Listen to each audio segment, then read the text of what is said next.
በስመ አብ ወወልድ ወመንፈስ ቅዱስ አሐዱ አምላክ አሜን። እንኳን ወደ ምክረ አበው ሚዲያ በደህና መጣችሁ። በዚህ መንፈሳዊ ቻናል የሚቀርቡ መንፈሳዊ መርሃ ግብራትን ላይክ፣ ሰብስክራይብ እንዲሁም ሼር በማድረግ ዘወትር እንድትከታተሉን በእግዚአብሔር ስም እንጠይቃለን። ይህ ቻናል የቀደምት አበው አባቶቻችን ምክርና ተግሳጽ የሚቀርብበት ቻናል ነው። ከዚህ በመቀጠል የቀደምት አበውን አባቶቻችንን ምክር እናሰማለን። ምክረ አበው። ለመጸለይ ስትቆም በእሳት ፊት እንደቆምክ ያህል በጥንቃቄ ይሁን። ማር ይስሐቅ። በደልህን ይቅር የሚልህ እግዚአብሔር ብቻ ነው። የሰውን በደል ይቅር ማለት ደግሞ የአንተ ድርሻ ነው። ብፁዕ አቡነ ሽኖዳ ሳልሳዊ።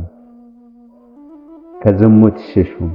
ሰው የሚያደርገው ኃጢአት ሁሉ ከሥጋ ውጭ ነው።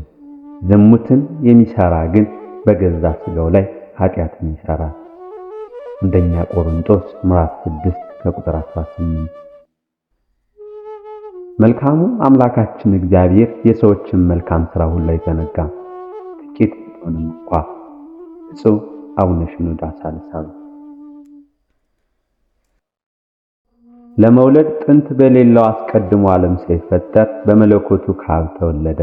ዳግመኛም እኛን ለማዳን በኋላ ዘመን ከቅድስት ድንግል ማርያም በተወለደ በእግዚአብሔር ልጅ እናምናለን።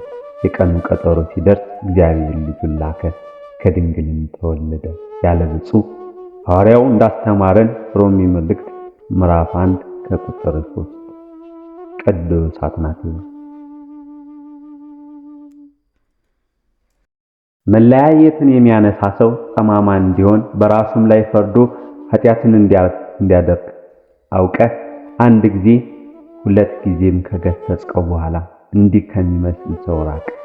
ቅዱስ ጳውሎስ ወደ ቲቶ መልእክት ምዕራፍ 3 ከቁጥር 8።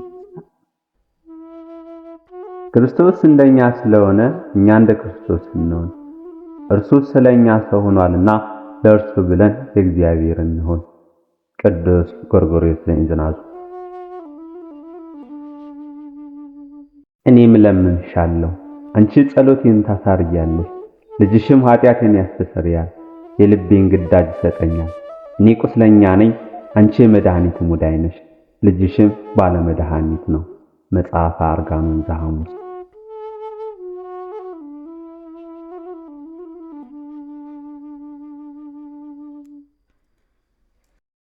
በመንገድህ ላይ እሾህ ካየህ አንሳው፣ በወንድም ልብ ውስጥም ቂም ካየህ አጥፈው። አባ ዶሮቴዎስ። በዋጋ ተገዝታችኋልና ለራሳችሁ አይደላችሁም፣ ስለዚህም በሥጋችሁ እግዚአብሔርን አክብሩ። አንደኛ ቆሮንቶስ ምዕራፍ 6 ከቁጥር 19-20። እግዚአብሔርን ስትፈልግ እርሱም አስቀድሞ እየፈለገ እንደነበር ታውቃለህ። ቅዱስ አውግስጢኖስ። የመብልና የመጠጥ ጸርነታቸውን ፈታኝነታቸውን ልንፈራ ይገባናል። መብል፣ መጠጥ፣ ጥጋብ የክፉ ሥራ መጀመሪያ እንደሆነ የእንቅልፍ ብዛት ዝሙትን ያበዛል። ማር ይስሐቅ። በማንኛውም ፈተና ሁሉ ሌሎችንም አትውቀስ፣ ነገር ግን ይህ የሆነው በእኔ ኃጢአት ነው በል። ምክር ዘአበው ቀደምት።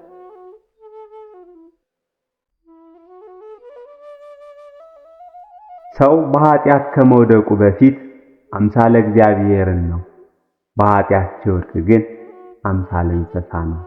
ምክረ አበው። በጸሎትህ ጊዜ እግዚአብሔርን ስትጠራው ልብህም አብሮ ይጥራው እንጂ አንደበትህ ብቻ አይሁን። ቅዱስ ይስሐቅ ሶርያዊ።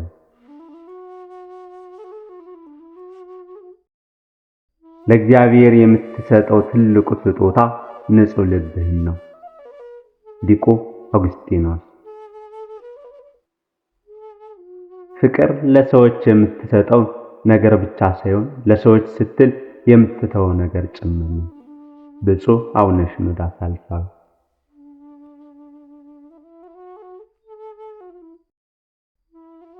ክርስቶስ ዲያብሎስን ድል በመንሳት የሰው ልጆችን ሥጋ ከክብርና ከድል ጉንጉን ጋር አክሊል አቀዳጅቷል። ታላቁ ቅዱስ ቄርሎስ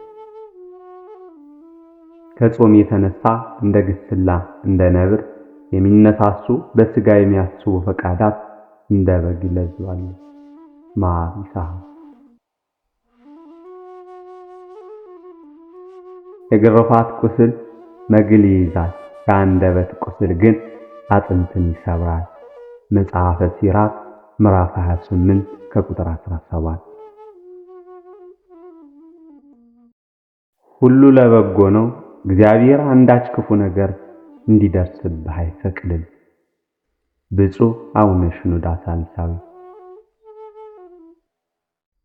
እግዚአብሔር እንዳይቆጣ ቂምን በልቡና አትያዝ። ቅዱስ ቀሌምንጦስ።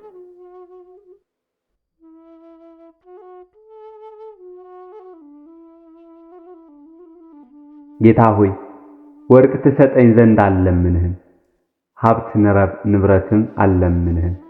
እነርሱ ድህነትን የሚያስገኙ አይደሉም። ይቅርታን ማግኘት ግን ከወርቅ ይልቃል፣ የኃጢአት ስርየትን ማግኘትም ከብር ይበልጣል። ቅዱስ ኤፍሬም ሶርያዊ።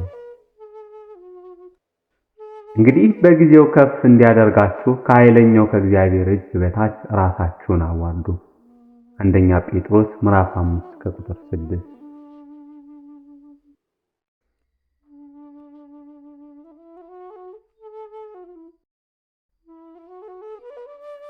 ትናንት ወደ ሰራነው ኃጢአት ስንቴ ተመለስን፣ ስንቴስ የባሰ ነገር አገኘን። ወንድሞች ሆይ ይህን ሁሉ የምላችሁ እንድትማሩበት እንጂ ተስፋ እንድትቆርጡ አይደለም። ፈርዖን ታስታውሳላችሁን? እሱ ከመጀመሪያው መቅሰፍት ተምሮ ቢሆን ኑሮ ከነሙሉ ሰራዊት ጋር በባሕረ ኤርትራ ሰጥሞ የዓሣ ቀለብ ሆኖ ባልቀረ ነበር። እኛ እኮ አሁን ከፊታችን የምንሻገረው ቀይ ባህር የሚያክል ሳይሆን በጣም ግዙፍ ሙቀቱ ኃይለኛ የሆነ ማዕበሉም ታይቶ የማይታወቅ አስጨናቂ እሳት ባህር ነው። ቅዱስ ዮሐንስ አፈወርቅ። ወስብሐት ለእግዚአብሔር ወለወላዲቱ ድንግል ወለመስቀሉ ክቡር አሜን።